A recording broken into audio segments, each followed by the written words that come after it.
ಬೆಂಗಳೂರು ಜಿಲ್ಲೆ ಮಾಗಡಿ ತಾಲೂಕಿನ ವೀರಾಪುರ ಎಂಬ ಚಿಕ್ಕ ಹಳ್ಳಿಯಲ್ಲಿ ತಂದೆ ಪಟೇಲ ಹೊನ್ನಪ್ಪ ಹಾಗೂ ಸಾಧ್ವಿ ಗಂಗಮ್ಮ ದಂಪತಿಗಳಿಗೆ 13ನೇ ಮಗನಾಗಿ ಹೊನ್ನ ಕಿರಣದಂತೆ ಶಿವಣ್ಣ ಜನಿಸುತ್ತಾರೆ. ಹೊನ್ನಪ್ಪನವರು ಸಿರಿವಂತರಾಗಿದ್ದರಲ್ಲದೆ ಕೃಷಿ ಕಾಯಕ, ಅನ್ನ ಸಂತರ್ಪಣೆ, ಕಾವ್ಯ ಪಠಣ ಇಂಥ ಕಾರ್ಯಗಳಿಂದ ಜನಪ್ರಿಯರಾಗಿರುತ್ತಾರೆ. ಪತ್ನಿ ಗಂಗಮ್ಮ ಮಕ್ಕಳನ್ನು ಸಂಸ್ಕಾರವಂತರನ್ನಾಗಿ ಬೆಳೆಸಿದ ಸದ್ಗುರು. ಮಗ ಕಾಲ್ ನೋಯ್ತಿದೀಯಾ? ಇಲ್ಲ ಕಣವ್ವ, ಜಾಣ ಮರಿ. ನೀನು ಸಿದ್ಧಗಂಗಾ ಬೆಟ್ಟ ನೋಡ್ದಲ್ಲ, ಸಣ್ಣಾಗೈತಿ ಅಲ್ವಾ? ಸಣ್ಣಾಗೈತೆ ಅವ್ವ. ಮೊನ್ನೆ ಶಿವಗಂಗೆ ನೋಡಿದ್ವಲ್ಲ, ಅವನು ಶಿವ ಅಲ್ವಾ? ಕಣ್ ಮಗ, ಇವತ್ತು ಸಿದ್ಧಗಂಗೆ ನೋಡಿದ್ವಲ್ಲ, ಅವನು ಶಿವ ಅಲ್ವಾ? ಕಣ್ ಮಗ, ಅವನು ಶಿವನೇ. ಅವನ ಶಿವ, ಇವನ ಶಿವನ? ಇಲ್ಲ ಮಗ, ಇಬ್ರು ಒಂದೇ ಶಿವ. ಅದೇ ಹೆಂಗೆ? ಅದು ಅಲ್ಲೈತೆ, ಇದು ಇಲ್ಲೈತೆ. ಮಗ, ಶಿವ ಅಲ್ಲೂ ಇರ್ತಾನೆ, ಇಲ್ಲೂ ಇರ್ತಾನೆ, ಎಲ್ಲೆಲ್ಲೂ ಇರ್ತಾನೆ. ಅವನು ಇಲ್ಲದೆ ಇರೋ ಜಾಗನೇ ಇಲ್ಲ. ಹೌದಾ? ಸಿದ್ಧಗಂಗಾ ಮತ್ತೆ ಶಿವಗಂಗೆನಲ್ಲಿ ದೊಡ್ಡ ದೊಡ್ಡ ಮಹಾತ್ಮರು, ವಿರಕ್ತರು ಎಲ್ಲ ತಪಸ್ ಮಾಡಿ ಶಿವನ ನೋಡಿದಂತೆ ಕಂದ. ಹೌದಾ? ಅದಕ್ಕೆ ಮಗ, ನಾವ್ ಆಗಾಗ ಅಲ್ಲಿಗೆ ಹೋಗ್ತಿರ್ಬೇಕು. ಹೌದಾ? ಆಗ ನಮಗೂ ಪುಣ್ಯ ಬರ್ತೈತೆ. ಹೌದಾ? ನೋಡ್ ಮಗ, ಇದೆಲ್ಲ ನಿಂಗೆ ಈಗಲೇ ಅರ್ಥ ಆಗೋಕಿಲ್ಲ. ನೀನ್ ದೊಡ್ಡವರಾದ್ಮೇಲೆ ಎಲ್ಲ ತಾನೇ ಅರ್ಥ ಆಯ್ತದೆ, ಆಯ್ತಾ? ನಂಗೀಗ ಒಂದ್ ಕತೆ ಹೇಳು. ಯಾವ ಕತೆ ಹೇಳಿ? ಇವತ್ ನಾವು ಸಿದ್ಧಗಂಗೆ ಬೆಟ್ಟಕ್ಕೆ ಹೋಗಿದ್ವಲ್ವಾ, ಅಲ್ಲಿ ಒಂದ್ ಗಂಗಾಮತ್ತೆ ನೋಡಿದ್ವಲ್ವಾ, ಅವಳಲ್ಲಿ ಹೇಗ್ ಬಂದ್ಲು, ಆ ಬೆಟ್ಟಕ್ಕೆ ಸಿದ್ಧಗಂಗೆ ಅಂತ ಹೆಸರು ಹೇಗ್ ಬಂತು ಅನ್ನೋ ಕತೆ ಹೇಳ? ಸರಿ ಕೇಳಿ.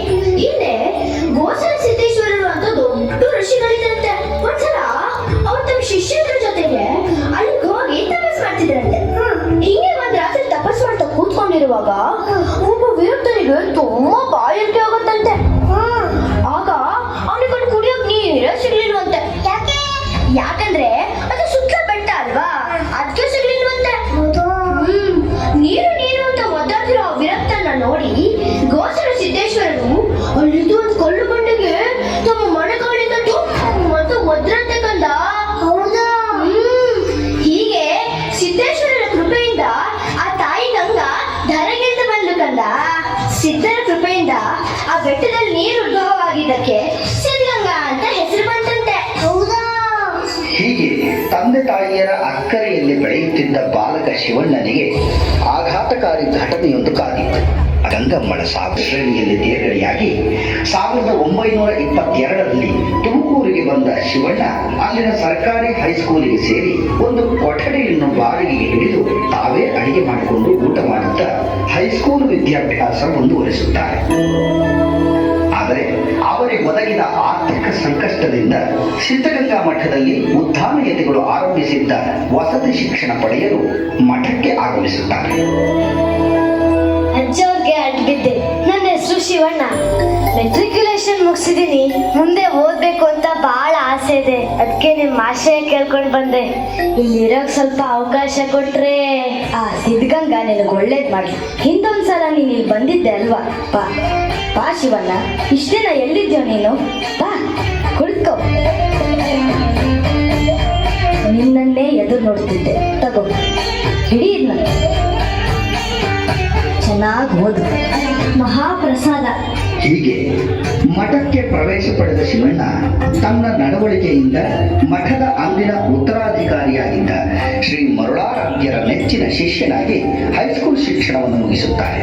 ನಂತರ ಬೆಂಗಳೂರಿನ ಸೆಂಟ್ರಲ್ ಕಾಲೇಜಿನಲ್ಲಿ ಪದವಿ ವ್ಯಾಸಂಗ ಮಾಡುತ್ತಿದ್ದಾಗ 1930 ಜನವರಿ 16ರಂದು ಮಠದ ಉತ್ತರಾಧಿಕಾರಿಗಳಾದ ಶ್ರೀ ಮರುಳಾರಾಧ್ಯರು ಹಠಾತ್ ಲಿಂಗೈಕ್ಯರಾದರೆಂಬ ಸುದ್ದಿ ತಿಳಿದು ಮಠಕ್ಕೆ ಧಾವಿಸುತ್ತಾರೆ. ಆಗ ಅಜ್ಜವ್ರಿಗೆ ಅಡ್ಬಿದ್ದೆ. ಆ ಶಿವಣ್ಣ, ಮರುಳಾರಾಧ್ಯರ ನಂತರ ಮಠದ ಉತ್ತರಾಧಿಕಾರಿಗಳು ಯಾರೆಂದು ನಾವು ಜನಾಭಿಪ್ರಾಯವನ್ನು ಸಂಗ್ರಹಿಸಿದಾಗ ಎಲ್ಲರೂ ನಿನ್ನ ಹೆಸರನ್ನೇ ಸೂಚಿಸಿದ್ದಾರೆ. ಸಿದ್ಧಗಂಗನ ಪ್ರೇರಣೆಯೂ ಅದೇ ಆಗಿದೆ. ನಿನ್ನ ಅಭಿಪ್ರಾಯವೇನು? ಗುರುಗಳ ಆಜ್ಞೆ. ನಾನು ತಯಾರಿದ್ದೇನೆ. ಚೆನ್ನಾಗಿ ಯೋಚನೆ ಮಾಡಿ ಹೇಳು ಶಿವಣ್ಣ. ಸನ್ಯಾಸಿಯ ಬದುಕು ಹಾಲು ತುಪ್ಪ ತಿಂದಷ್ಟು ಸುಲಭವಲ್ಲ. ಸನ್ಯಾಸತ್ವ ಅಂದರೆ ಎಲ್ಲದರಿಂದ ವಿರಕ್ತನಾಗುವುದು ಅಲ್ಲ. ಸನ್ಯಾಸಿಯ ಜೀವನ ಕತ್ತಿಯ ಅಲಗಿನ ಮೇಲೆ ನಡೆದ ಹಾಗೆ. ಇಡೀ ಸಮಾಜವನ್ನೇ ತನ್ನ ಸಂಸಾರವೆಂದು ಬಾಳುವವನೇ ನಿಜವಾದ ಸನ್ಯಾಸಿ. ಈಗ ಹೇಳು. ಗುರು ಬೆನ್ನ ಹಿಂದೆ ಇದ್ದರೆ ಗುರಿ ತಲುಪುವುದು ಕಷ್ಟ ಅಲ್ಲ ಗುರುಗಳೇ. ನಿಮ್ಮ ಆಶೀರ್ವಾದ ಒಂದಿದ್ದರೆ ಸಾಕು. ಆ ಸಿದ್ಧಗಂಗನ ಕೃಪೆ ಸದಾ ನಿಮ್ಮೇಲೆ. ಇನ್ನು ಮುಂದೆ ಈ ಮಠಕ್ಕೆ ನೀನೇ ಉತ್ತರಾಧಿಕಾರಿ. ಹೇಳು. ಶಿವಣ್ಣ,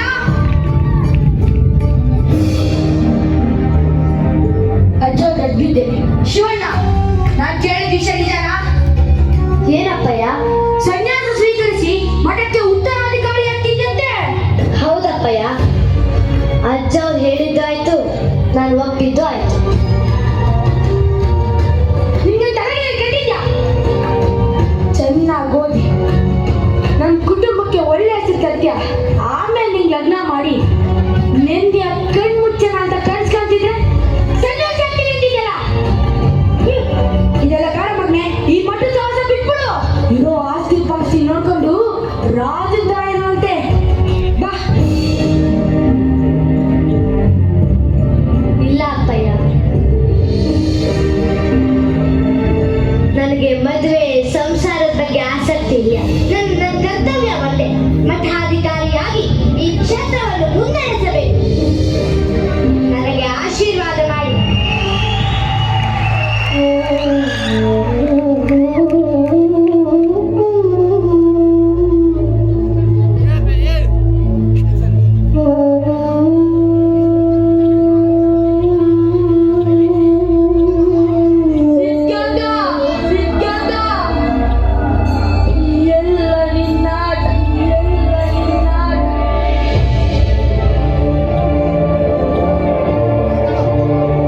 ಶಿವಣ್ಣ, ಇನ್ನೊಂದ್ಸಲ ಸರಿಯಾಗಿ ಯೋಚನೆ ಮಾಡು. ನಾನು ನಿರ್ಧಾರ ಮಾಡಿದ್ದೀನಿ ಗುರುಗಳೇ. ನನಗೆ ವಿದ್ಯುಕ್ತವಾಗಿ ಈಗಲೇ ದೀಕ್ಷೆ ಕೊಡಿ. ಇಲ್ಲವೆಂದರೆ ಸಂಬಂಧಿಕರ ಕಾಟ ತಪ್ಪುವುದಿಲ್ಲ.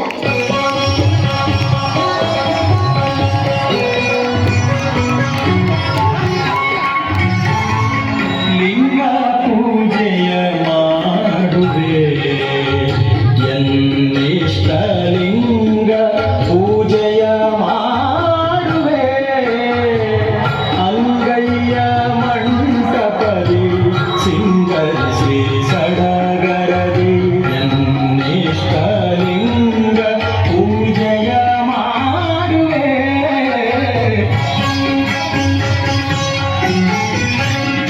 ಹೊತ್ತು ಹುಟ್ಟದ ಮುನ್ನ ಮೇಲೆತ್ತು ಮೈದೊಡೆದು ಬಿಟ್ಟದ ಮೊಸರಲ್ಲಿ ಭಸ್ಮಲೆ ಪನಗೈದು ಕತ್ತಿನೊಳು ರುದ್ರಾಕ್ಷ ಮಾಲೆಯನು ಸಲೆ ತಳೆದು ಪ್ರತ್ಯಹವು ಶಿವಣ್ಣ, ಉತ್ತರಾಧಿಕಾರಿ ಆದ್ಮೇಲೆ ಮಠದ ಜವಾಬ್ದಾರಿಗಳನ್ನ ನಿಭಾಯಿಸುವುದು ಸುಲಭದ ಮಾತಲ್ಲ.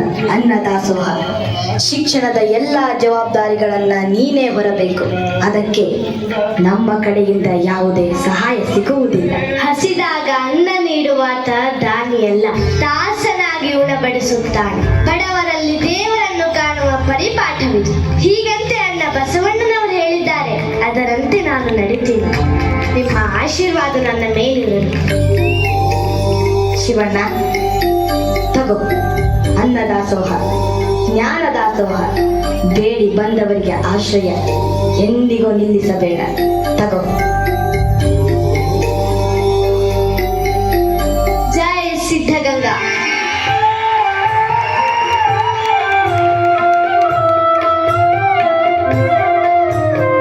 ಜ್ಯೋತಿ ಬೆಳಗುತ್ತಿದೆ, ಜ್ಯೋತಿ. ಜೈ ಸಿದ್ಧಗಂಗಾ. ಹೇಗಾಯ್ತು ಅಂದ್ರೆ ಅಯ್ಯ ಸ್ವಾಮಿ ಶಿವಚಂದ್ರ ಬಂದ್ಬಿಡ್ತಾರೆ. ಏನ್ ಸ್ವಾಮಿಗಳೇ, ಏನಾಗಬೇಕಾಗಿತ್ತು? ಮಠದಲ್ಲಿ ನೂರಾರು ವಿದ್ಯಾರ್ಥಿಗಳಿಗೆ ಅನ್ನದಾಸೋಹ ಮತ್ತು ಅಕ್ಷರ ದಾಸೋಹ ನಡೀತಿದೆ. ಅದಕ್ಕೆ ನಿಮ್ ಕೈಲಾದ ಸಹಾಯ ಮಾಡಬೇಕು. ಆ ಸಿದ್ಧಗಂಗಾ ನಿಮಗೆ ಒಳ್ಳೇದ್ ಮಾಡ್ತಾನೆ. ಹಂಗಂತ ನಾನು ನಿಮ್ಗೆ ಏನಾದ್ರು ಸಹಾಯ ಮಾಡಿದ್ರೆ ನನ್ನ ಮಗ ಅನಂದನೇ ಮನೆಯಿಂದ ಹೊರಗಡೆ ಹಾಕ್ತಾನೆ. ಬಂದ್ಬಿಟ್ಟ. ಎಲ್ರು ಈ ಮನೆಯಿಂದ ಒಂದಲ್ಲ ಒಂದಿನ ಹೊರಗೆ ಹೋಗೋರೆ. ಇರೋವರೆಗೂ 4 ಜನರಿಗೆ ಒಳ್ಳೇದ್ ಮಾಡಿದ್ರೆ ಆ ಸಿದ್ಧಗಂಗಾ ಒಳ್ಳೇದ್ ಮಾಡ್ತಾನೆ. ಓ ಹೌದಾ? ನಿಮ್ ಸಿದ್ಧಗಂಗಾ ಅಷ್ಟೊಂದು ಒಳ್ಳೆಯವನ? ಹಾಗಾದ್ರೆ ಒಂದು ಕೆಲಸ ಮಾಡಿ, ಇಲ್ಲೇ ತಗೊಳ್ಳಿ, ಇದರಲ್ಲಿ 700 ರೂಪಾಯಿ ರೊಕ್ಕ ಇದೆ. ಆಳ ಕೆತ್ತು ತಿಂದು ಎಲ್ಲ ಆಳ ಹೋಗಿದೆ. ಇದನ್ನ ಬದಲಾಯಿಸಿ ಹೊಸ ನೋಟ್ ಕೊಡ್ಸಿದ್ರೆ ನಾನು ನಿಮ್ಗೆ ಏನ್ ಸಹಾಯ ಬೇಕೋ ಮಾಡ್ತೀನಿ. ಹಾಗೆ ಆಗಲಿ, ತಗೊಳ್ಳಿ. ನಾಳೆ ಮಠಕ್ಕೆ ಬಂದು ನಿಮ್ಮ ಹೊಸ ಹಣ ತೆಗೆದುಕೊಂಡು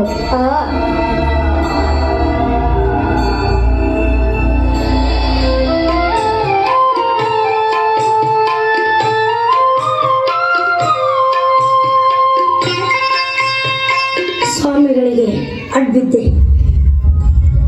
ಓ ಚಿಕ್ಕಣ್ಣ, ನಿಮ್ಮನ್ನೇ ಎದುರು ನೋಡ್ತಾ ಇದ್ದೆ. ಅವತ್ತು ಯಾಕೆ ಬರ್ಲಿಲ್ಲ? ಬರ್ಬೇಕಿತ್ತಲ್ಲ. ಇರ್ಲಿ ತಗೊಳ್ಳಿ. ಯಾಕೇನಾಯ್ತು? ಇದು ಇದು ನೀವು ಅವತ್ತು ಹಣ ಬದಲಾಯಿಸ್ಕೊಡಿ ಅಂತ ಕೊಟ್ಟಿದ್ರಲ್ಲ, ಅದನ್ನ ಬದಲಾಯಿಸಿದ್ದೀನಿ, ತಗೊಳ್ಳಿ. ಬೇಡ ಸ್ವಾಮಿ, ನಾನು ನಿಮ್ಮನ್ನ ಪರೀಕ್ಷೆ ಮಾಡಿ ನಿಮ್ಮ ಮನಸ್ಸನ್ನು ನೋಯಿಸ್ಬಿಟ್ಟೆ. ಹುಟ್ಟಾಗಿಂದ ಇಲ್ಲಿವರೆಗೂ ಒಬ್ಬರಿಗೆ ತಿನ್ನೋ ಕೊಡ್ಲಿಲ್ಲ, ಉಣ್ಣೋ ಕೊಡ್ಲಿಲ್ಲ. ಬಡ್ಡಿ ಹೋದಲ್ಲಿ ಗಂಟಿಗೆ ಕಟ್ ಮಾಡಿ ಹಣ ಕೂಡಿಟ್ಟೆ ಹೊರತು ಜನಗಳ ಪ್ರೀತಿ ಸಂಪಾದನೆ ಮಾಡಲಿಲ್ಲ. ಇವತ್ತು ನನ್ನ ಹೆಂಡತಿ, ಮೊಮ್ಮಕ್ಕಳು, ಸಂಬಂಧಿಕರು ಎಲ್ಲ ನನ್ನ ಬಿಟ್ಬಿಟ್ಟು ದೂರ ಹೊರಟೋದ್ರು. ಅವರೇ ಇಲ್ಲ ಅಂದಮೇಲೆ ಈ ಹಣ ಇಟ್ಕೊಂಡು ನಾನೇನ್ ಮಾಡ್ಲಿ ಸ್ವಾಮಿ? ತಗೊಳ್ಳಿ, ಇದರಲ್ಲಿ 4,000 ರೂಪಾಯಿ ಇದೆ. ನನ್ನ ಮಠದ ಕಾರ್ಯಗಳಿಗೆ ಒಪ್ಪಿಸ್ಕೊಂಡು ನನಗೆ ಸಿದ್ಧಗಂಗನ ಸೇವೆ ಮಾಡೋಕ್ಕೆ ಅವಕಾಶ ಕೊಡಿ ಸ್ವಾಮಿ. ಕೊಟ್ಟಿದ್ದು ತನಗೆ, ಬಚ್ಚಿಟ್ಟಿದ್ದು ಪರರಿಗೆ. ತಿಳಿದವ್ರು ಹೇಳ್ತಾರೆ ಮಹಾದಾನಿ ಅಂದ್ರೆ ಕೃಪಣ ಅಂತ. ಚಿಕ್ಕಣ್ಣ, ನೀನು ಇನ್ಮುಂದಿಂದ ಇಲ್ಲೇ ಇರ್ಬಹುದು. ಹೇಳು, ಮೇಲೇಳು. ಮಹಾಪ್ರಸಾದ, ಮಹಾಪ್ರಸಾದ. ಸ್ವಾಮಿ, ನಾನು ಕೊಡುವರ್ಕೆ ಹಳ್ಳಿಯಿಂದ ಬರ್ತಿದ್ದೀನಿ. ನನಗೆ ನನ್ನವರು ಅಂತ ಹೇಳ್ಕೊಳ್ಳೋರು ಯಾರು ಇಲ್ಲ. ಈ ಜೀವ ಬಯಸೋದು ಒಂದು ತನ್ನ ಇರೋಕ್ಸೋ ಜಾಗ, 4 ಒಳ್ಳೆ ಮಾತು. ಅದು ನನಗೆ ಯಾರಿಂದಲೂ ಸಿಗಲಿಲ್ಲ. ಎಲ್ಲಾದ್ರೂ ಸಿಗುತ್ತೆ ಅಂತ ಬಂದಿದ್ದೀನಿ. ದಯವಿಟ್ಟು ಇದ್ರಲ್ಲಿರೋ ಹಣನ ಒಪ್ಪಿಸ್ಕೊಂಡು ನಂಗೆಲ್ಲಿರೋ ಜಾಗ ಕೊಡಿ ಬುದ್ಧಿ. ನನ್ನ ಕೊನೆ ಉಸಿರಿರೋವರೆಗೂ ಆ ಸಿದ್ಧಲಿಂಗೇಶ್ವರನ್ ಸೇವೆ ಮಾಡಿಕೊಂಡು ನನ್ನ ಪ್ರಾಣ ಬಿಡ್ತೀನಿ ಸ್ವಾಮಿ. ದೇಹಿ ಅಂತ ಯಾರೇ ಬಂದ್ರು ಈ ಸಿದ್ಧಗಂಗಾ ಮಠ ಅವರನ್ನ ದೂರ ತಳ್ಳಲ್ಲ. ನಿಮ್ಮೆಲ್ಲರ ಮೇಲೆ ಸಿದ್ಧಗಂಗಾ ಹಾಗೂ ನಮ್ಮ ಗುರುಗಳ ಉದ್ಧಾನಯತಿಗಳ ಕೃಪೆಯಾಗಿದೆ. ಅದರಿಂದ